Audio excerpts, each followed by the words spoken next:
everyone, it's Elizabeth Huston from Astrology at elvisastrology.com. So today I'm going to do a video for the first half of September 2018. And you know, we start off the month with Saturn, which has been retrograde for so long, finally going stationary direct. And it's going to happen early morning Pacific Coast time on the 6th of September. And I include a chart here for you to look at to see other configurations of planets as well. Notably that Uranus, which is still retrograde, will have Saturn trine. Saturn trine Uranus is of course very positive energy.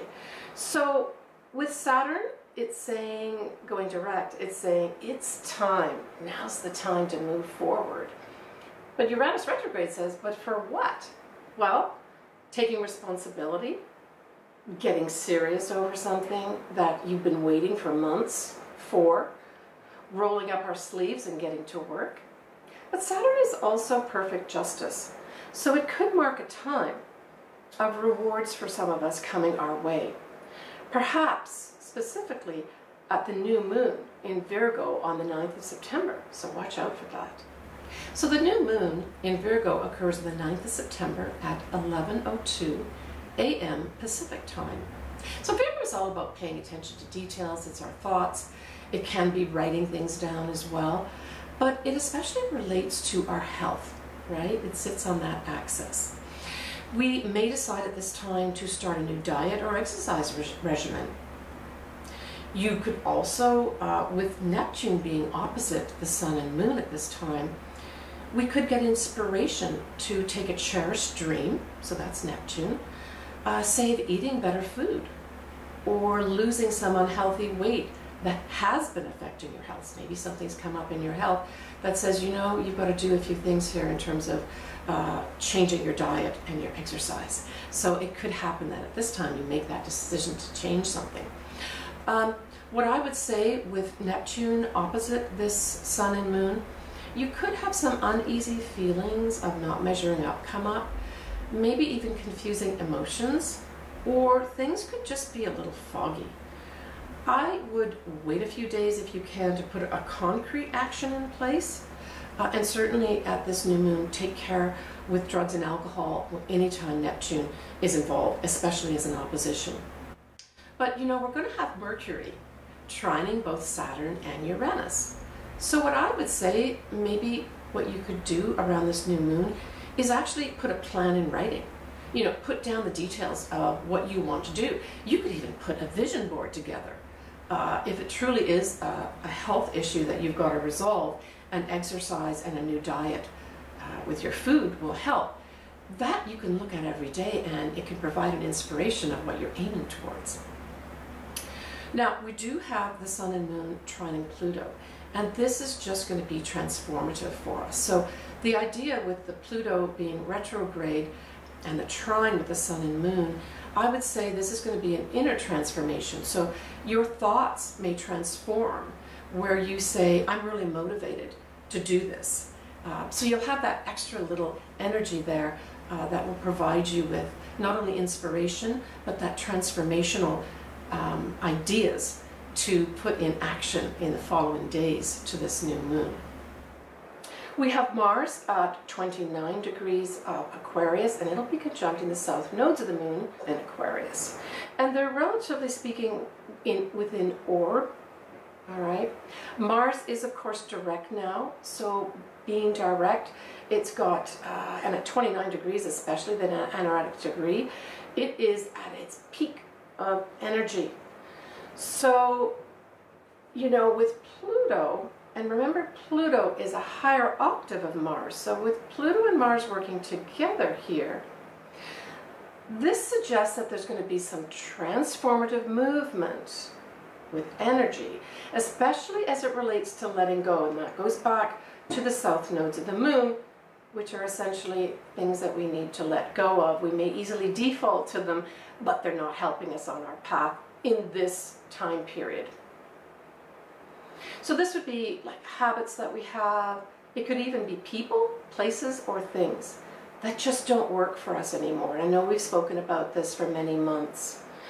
So with Mars and Pluto together, it'll certainly provide an inward motivation to manifest something in a tangible outward movement.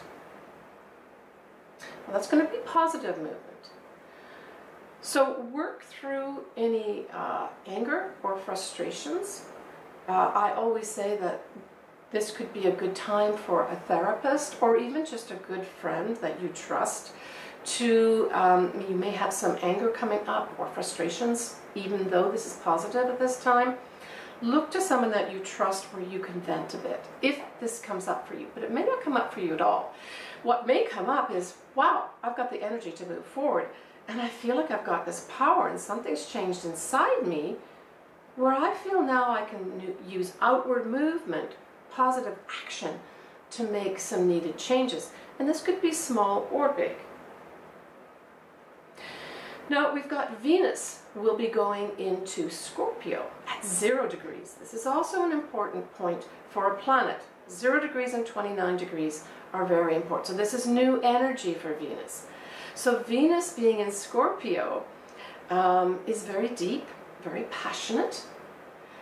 But this could, at the new moon, so this is all still happening at the new moon in Virgo, this could signal something with regards to the Venus retrograde that will be happening in early October. This Venus retrograde will be mostly happening in Scorpio, a little bit in Libra too. So I would, at this new moon, observe what comes up with regards to, say, love, a new love entering our life, or even existing love right now. It also, is responsible for money and our values. So even our value system of how we think of ourselves, or our relationship to, because it's Scorpio, our relationship to money. If we look at that power of attraction, it follows that the more we value ourselves, the more we have things like, tangible things like money coming our way. So you're going to be revisiting whatever does come up around this time,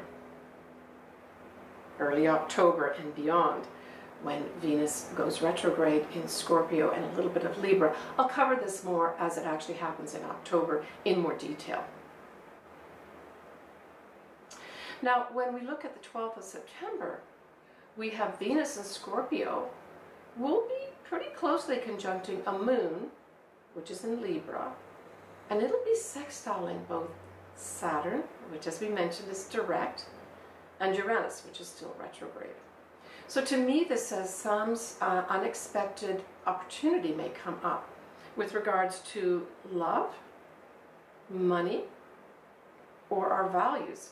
We may see that we take more responsibility, for instance, for how we value ourselves, and in particular how other people value us. And this could translate into something as simple as how much do we charge for our services, right? Or am I letting someone value me less in the way they speak or treat me? Or it could be just an unexpected opportunity for a new love to come your way, or a love that came up, say, on the 7th of September, manifest into something a little bit more. Okay, so when we look at the astrology out there, probably the most prominent thing throughout September would be Venus.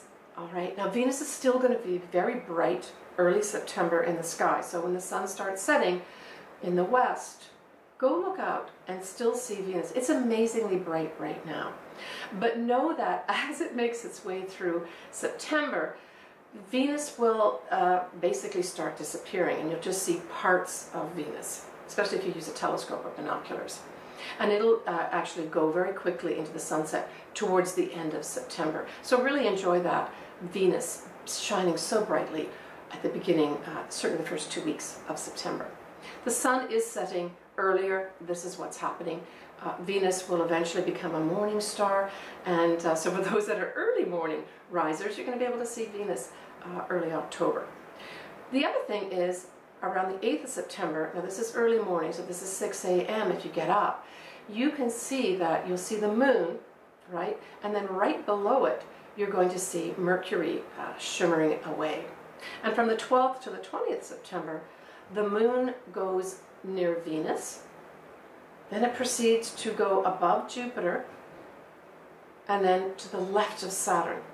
And then as it proceeds towards the south-southeast, we will have it near Mars. And Mars is that rusty colored star. So it goes west, south, and then southeast. All right, I hope everyone has a wonderful first half of September. Please leave me any comments. If you'd like me to do your personal chart, I'd be delighted to do it. Please go to elpisastrology.com and look at my services tab and contact me from there. I wish everyone all the best as we start to enter into this fall period. I'll be back towards the mid-September time period with a second video. Follow me on Instagram and Facebook. Take care.